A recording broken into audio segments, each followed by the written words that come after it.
Hello and welcome everyone back to another episode of the Publisher Lab. I'm Tyler Bishop, joined today again by your good friend, producer Manny. Producer Manny. Hey, I'm back. Manny is a jack of all trades. I really don't know how he does it. He's managing multiple monitors, screens, audio, and still finds time to weigh in on all the different topics that we talk about here on the Publisher Lab. Um, I've really been enjoying sort of the flow that we've had recently. I think that one of the things that's been really fun is seeing how the show evolves, and then the feedback back from all of you. So if you listen to the show or enjoy listening to the show, because we cover things that are topical, things that have happened this week, usually the top articles and news and information in the world of publishing, stuff that affects people that run websites and things along those lines. If you really enjoy this stuff, it would be great just to get more feedback. We talked about this a few weeks ago when we said that web publishers need to be interacting with audiences as much as they can, and we've really let your feedback guide the show, and so we hope that'll continue to be the case. You can go to publisherlab.org and give us your feedback and any questions that you have, and that would be amazing because I love answering questions, and then feedback, we take it. So just kind of hopping right into things. One of the first, kind of areas that we like to cover on the show is sort of the advertising industry, since it's the lifeblood for digital publishing in a lot of respects. If you look back historically, thousands of years, really centuries and centuries of, pretty much the history of written content. So it's been fueled by advertising more so than any other model, and it's proven to work because you have three parties that win. You have your reader who wants content for free, you have the publisher who provides content, and then you have the advertisers that subsidize all the costs that are associated with that. And so right now, going on in industry news, we have the anatomy of ad tech, and this comes from Digiday. So there was an article this week, and you could go back probably 3 or 4 years and you could find this exact same article almost verbatim. And it's called The Anatomy of AdTech Outrage by Digiday. And the advertising community is basically, they're upset over an outrage that's basically made for advertising content on the web. So you can think of this as basically websites that are spun up specifically for the only reason being to monetize them. And they don't really, I was reading through the story, producer Manny, they don't really go into specifically what that means, because this is something I actually talked to a reporter at Digiday a while back, and they were talking about spammy sites. And I was like, well, what is a spammy site? And what they described was it was a little bit arbitrary because it was subjective. So I don't know, when you hear made for advertising website, what do you think of?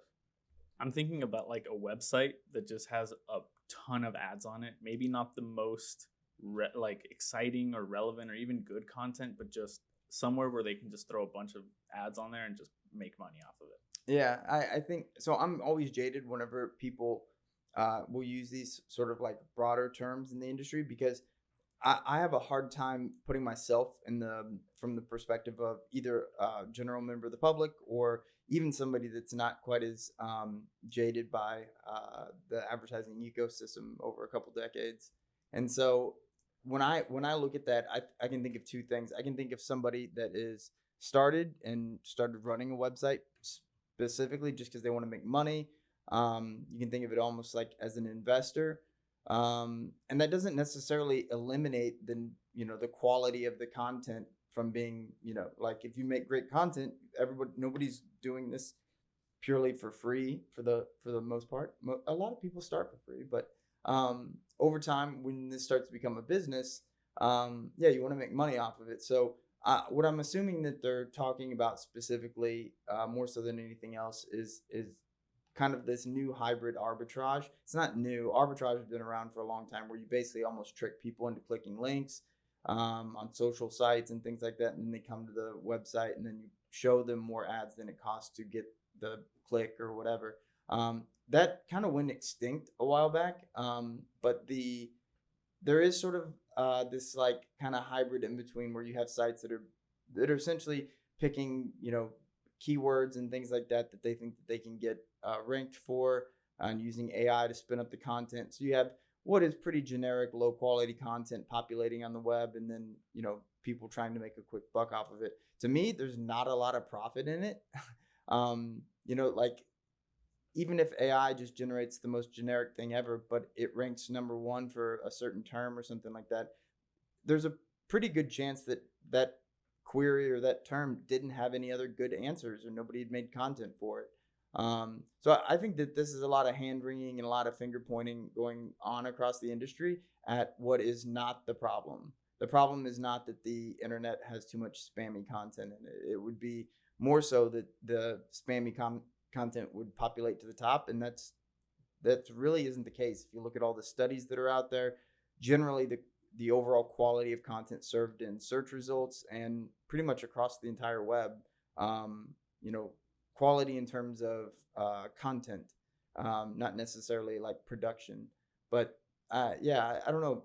Producer Manny, am I wrong on this? Am I based? Do you think that content on the internet's gotten worse? I feel like content on the internet has always kind of stayed equally spammy. It's just more about the creativity and the new methods that they use, right? Yeah, I agree with that.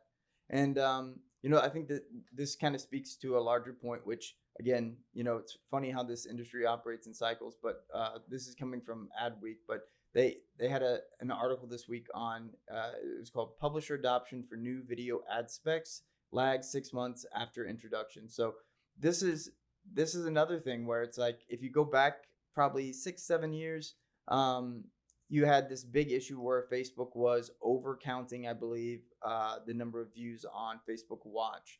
So you had a lot of advertisers and even publishers. I remember, I think BuzzFeed was one of the ones that was really upset about this and maybe had a lawsuit filed against Meta, or formerly Facebook. And it was all based on the fact that they literally hired these big video teams and people were spending a lot more money on video because Facebook had inflated the amount of views that these videos were getting.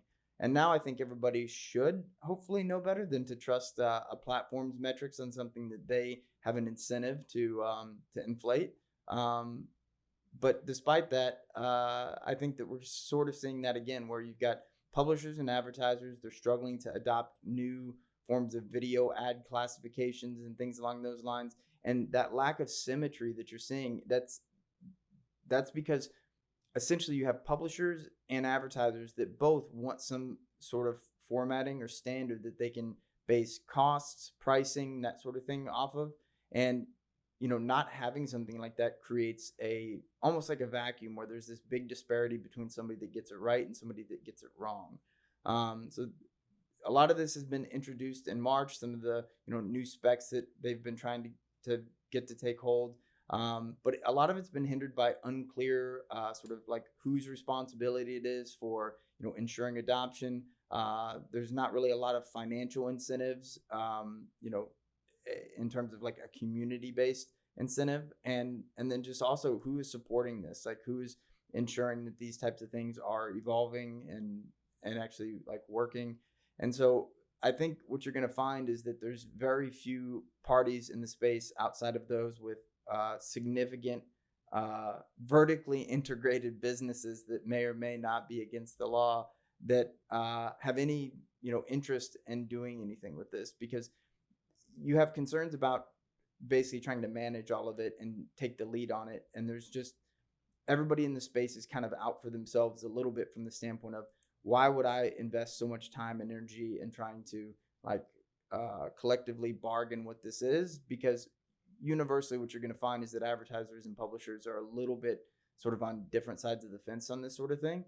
And so you are going to probably get for a long time now this big disparity between publisher to publisher. The video advertising that you have on your site could vary quite considerably depending on how it's configured and what the demand even is for your types of topics or audience. So like you can think of this as, me and Manny both have websites. I have one on golf. He has one on, I don't know, fly fishing. And you would think that, we have largely similar audiences. Maybe his is all from Montana. Mine is all from Texas. And because of that, maybe I have a lot of video demand and he doesn't. And so maybe we make the same amount of money because I don't even have the right formats available on my website. Okay. But I change the formats. Now I make a lot more money. Now he sees me doing that. He changes the formats on his, maybe gets another ad partner, but his doesn't go up. And it's just, you don't know if is it the demand or is it the standard? And yeah, that's one of the things that I don't imagine changing anytime soon, but it gives you an idea of sort of like what types of things matter, and what what you can ignore whenever people start proselytizing that these things are going to solve those types of problems. Um, so let's see. Moving on, what else do we have in terms of? I think that kind of leaves us for our advertising news for the week. I will say this in relation to ad news for the week is I think that the advertising ecosystem has been polluted for a long time, and if you read everything that like all the made Adweek, Digiday, whoever, and you listen to the big brand publishers, they bang their fists on the desk every year, and they complain about the same problems. And one of two things: either A, they don't have the interest in solving any problems, and they want somebody else to do it, or B, they don't have the power to. And I think that it's a little bit of A and a little bit of B, but I do caution our listeners who I don't think are largely, working at Complex or anything like that. I would say that you should not necessarily take the lead from big brands and assume that they're representing your interests, because from what I've found over the years is that brand publishers are largely concerned with a lot of things that are in some ways arbitrary or not all that important to the actual business. And so I think for publishers, it's really good to sort of like keep your ear to the ground and worry about your best interest and what types of things actually are going to affect your business. Video ad standards and things like that, I don't think are a huge concern for most independent publishers. Looking forward into social media news in the week. So, when you talk about social media news, it's pretty hard not to find X, or formerly Twitter, in the news. And this article comes from TechCrunch. X's privacy policy confirms it will use public data to train AI models. Now, producer Manny, he brought this up to me right before we started the podcast, and just to give you a little context on this before we get into it, so they updated the privacy policy.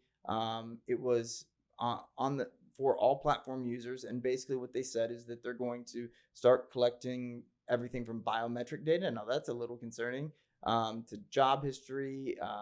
You can assume all the content that's in there and other public data, and is this, potentially Elon's entry into the AI market? I would argue that Twitter is one of maybe 5 places online that have, exponential amounts of unique data and content that would be extremely valuable for AI moving into the future. And so, yeah, I think the writing was on the wall when they cut their API access off to developers a couple of months ago. It was pretty obvious that this was the reason why, is that they didn't want somebody else to build an entire enterprise and maybe the next megalithic big tech company off of Twitter's data. So they're going to do it themselves. So producer Manny, you mentioned before, like, is it good for AI to get the information? For you can rephrase the question how you did, because I think it was the right one. Yeah, so I guess the question that I was raising, and I might be jumping forward a little bit here, but we also have a story about CNN and a lot of large publications where they are trying to stop web crawlers and AI from taking their information. However, on the other side of the fence, we see Elon and X saying, yeah, we're going to use everyone's tweets to train AI. So I think the concern here is like the quality of information that the AI will be trained on. Is that something that we should be concerned with? And then that also kind of brings in the misinformation, because Twitter is full of it. So which way do we go? Yeah, and the thing that I think maybe I surprised you with before we started the show was I said I would much rather have all the data be fed in from Twitter than from like a CNN or a major media company. Take what you might think about all the major news networks here in the U.S. aside. The more information, the better. So the benefit of AI that we can think of at the moment is really that its ability to sort of like pull in lots of information and then calculate it quickly, much faster than a human. So you can think about it as, would you rather basically have a human filter this information for you, or would you rather have a machine that has far less flaws and biases and things like that, and know exactly how the information is filtered back to you versus, it's a human being, and it's based on their decisions and things along those lines. Now, Twitter is filled with, everything. When you can think of, you think of it, bad, good, whatever, it's in there. But you kind of want that too, because what if all the, like even hateful, disparaging content or something like that, wouldn't you want to know, like, where is this coming from? Like, what types of people are taking in this information, and what kinds of things are they saying? Because this is the type of thing that can actually like create content in of itself. So you think about, you learn that, a huge portion of the population thinks the earth is flat, and we're getting way off on a tangent here. But, why is it that they think that? It's all people from, certain background, and they have, some, all these XYZ things in common. And like that gives you information to be able to then communicate with people like that, in ways that you probably couldn't have ever before. And I think personalization is a big part of where maybe Twitter might go with something like this. I don't know, Manny, are you convinced? Have I brought you over, or are you still a little bit skeptical? I think I'm gonna still be skeptical. I feel like, especially with gathering all this data, especially with like biometric data. Biometric data is concerning. That's Yeah. a different thing, because, we're talking about like how AI can basically take in all the data and information like in tweets and then maybe parse that through. But then when you start thinking about, like, it mentions job history, education history, biometric data, that's a little concerning from the standpoint of, a change in the terms and conditions. I'm still like dumbfounded that all these tech companies for so long have got away with just being able to like check this box, and now you agree to whatever we say, and then being able to just like send you an email and say, oh, we updated it.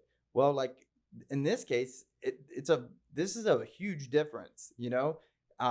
Saying that I allow Twitter to like have my content that I put into it in the form of tweets, and having Twitter being able to genetically identify me out of a lineup, are two different things.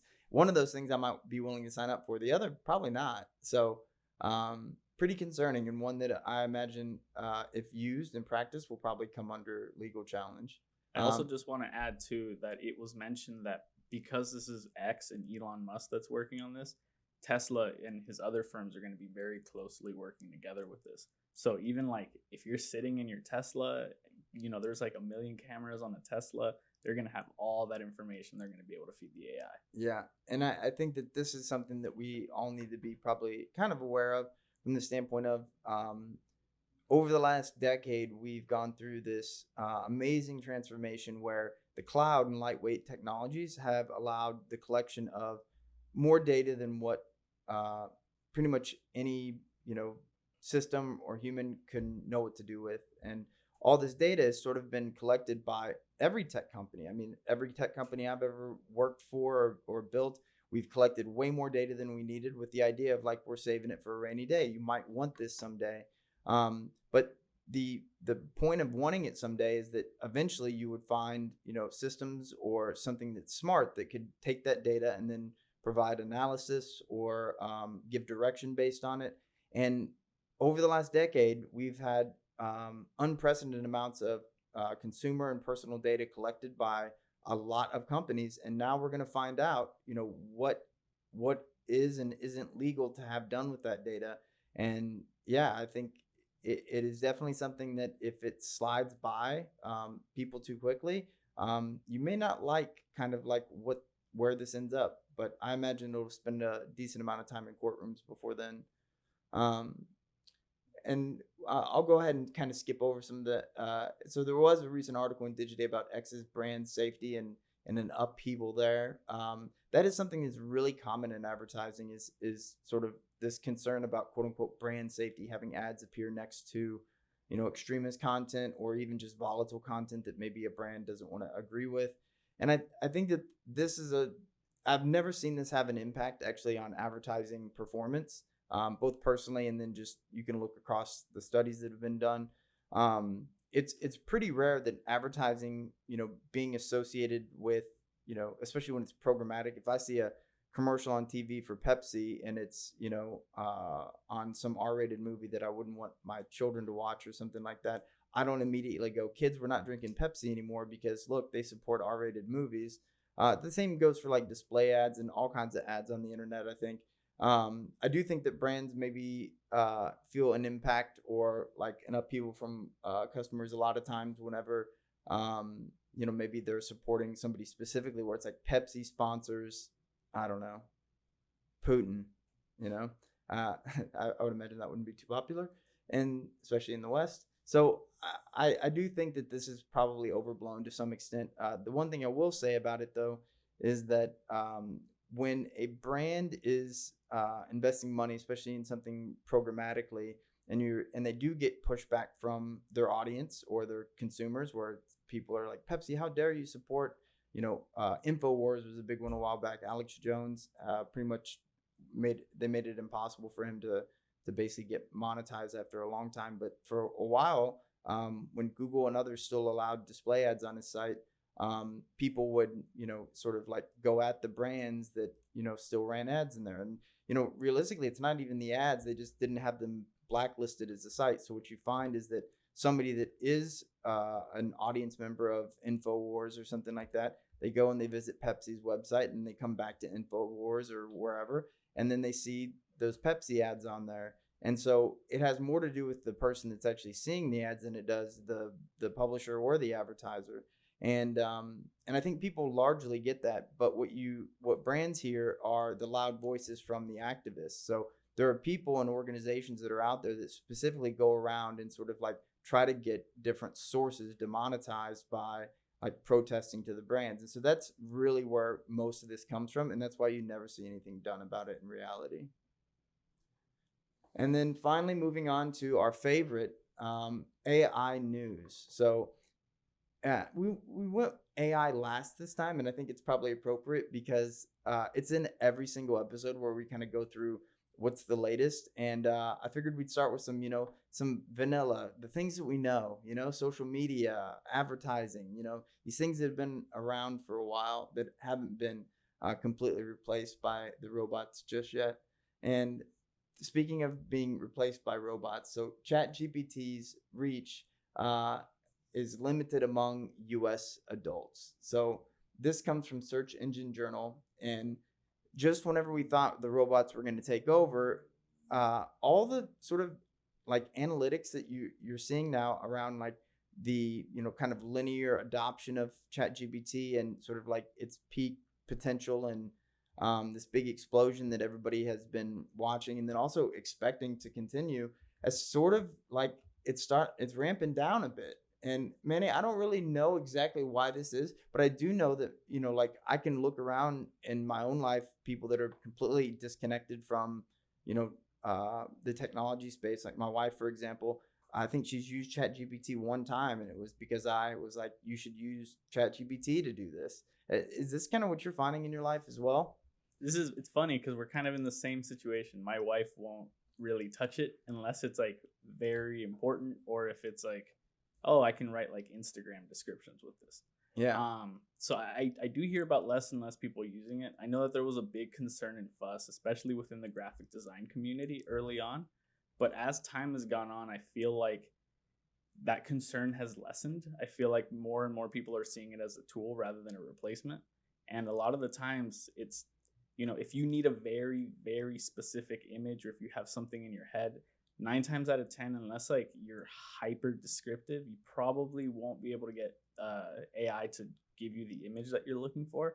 And even if it kind of does it, it's still not perfect enough, Yeah, no, I agree. And I think that, I've found that, I've become a better user of the different forms of AI. And, I have a level of technical expertise where I'm able to sort of like kind of piece together different frameworks and things like that. And largely, do a week's worth of work in a day in many cases. And I think that that's the potential that it has, but I don't know that it's necessarily approachable enough for every person. And because, like, unless you work in a job that there's an obvious application, consumer behavior traditionally, and this is sort of like the big thing with search engines as well right now, where these sort of like forward looking like disruptions that you can imagine or everybody has a theory on, these are going to actually take a lot more time than what you might assume.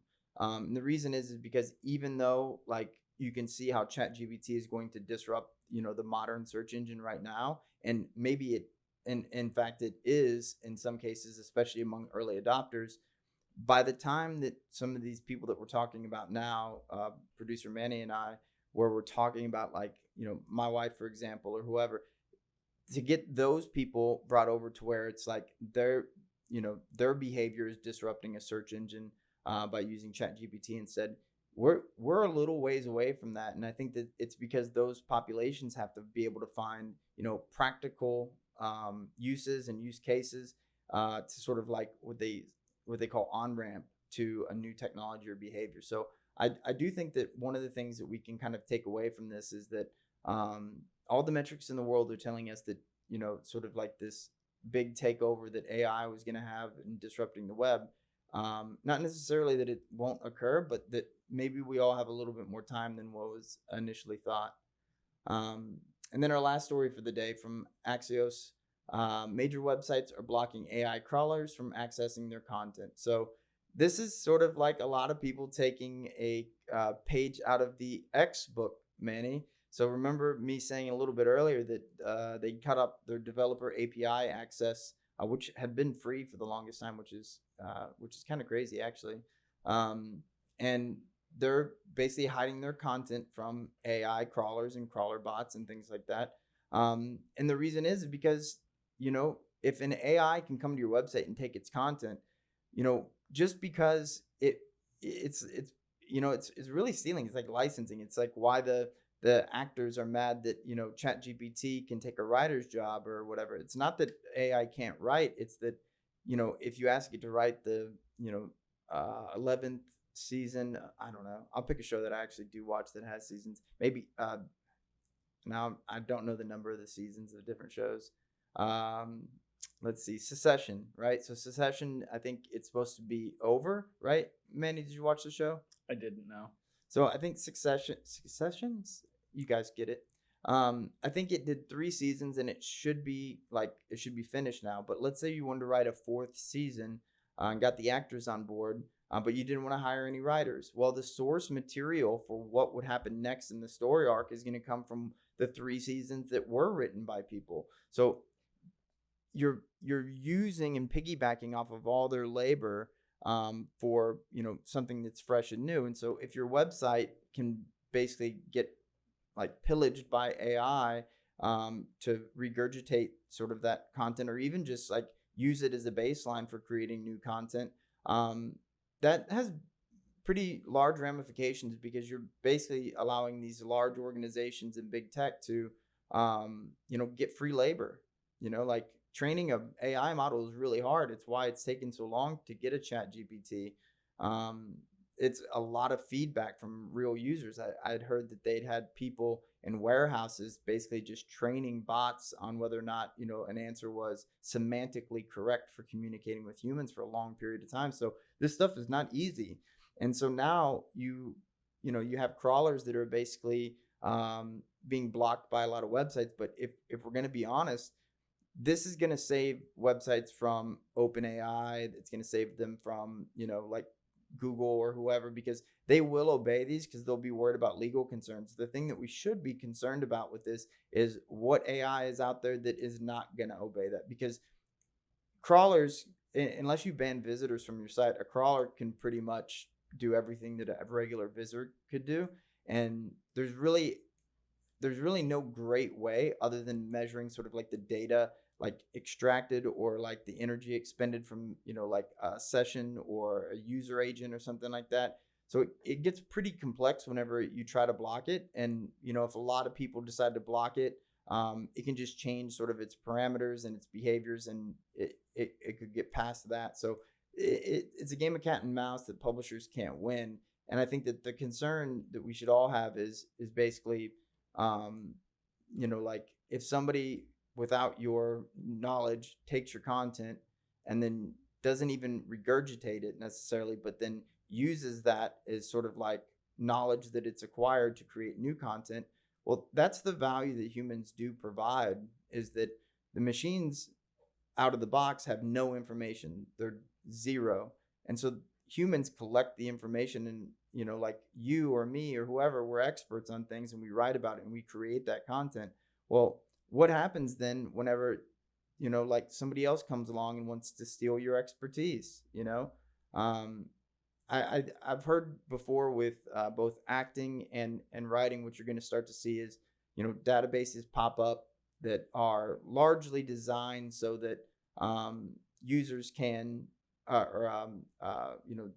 these artists or the writers or whoever, people that create content for a living or have their likeness associated with content. You're going to see these databases start to pop up where you can chuck your content into a database where it'll cross-check it against different models and information that's in them, and you'll be able to say, like, if you want to use my content in your model or whatever, you'll have to license it from me. And I think that's a lot easier in practice when you start talking about like likenesses and things like that. But written content's going to be a little bit different.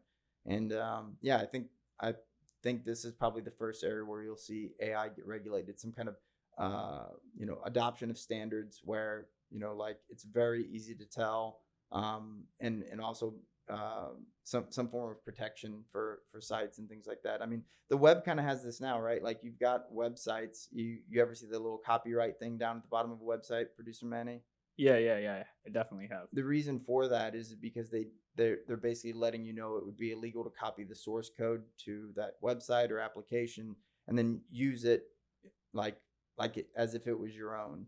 And that's something that largely people have abided by the law on, and the law has done a good job of sort of like I guess judicial like review and judicial consequences for it. So I'm a little bit optimistic here that yeah, I do think that we're gonna run into some like sticky examples in the meantime, but until then, I think this is something that's solvable, at least solvable in the sense that we've got solutions now that are not too dissimilar.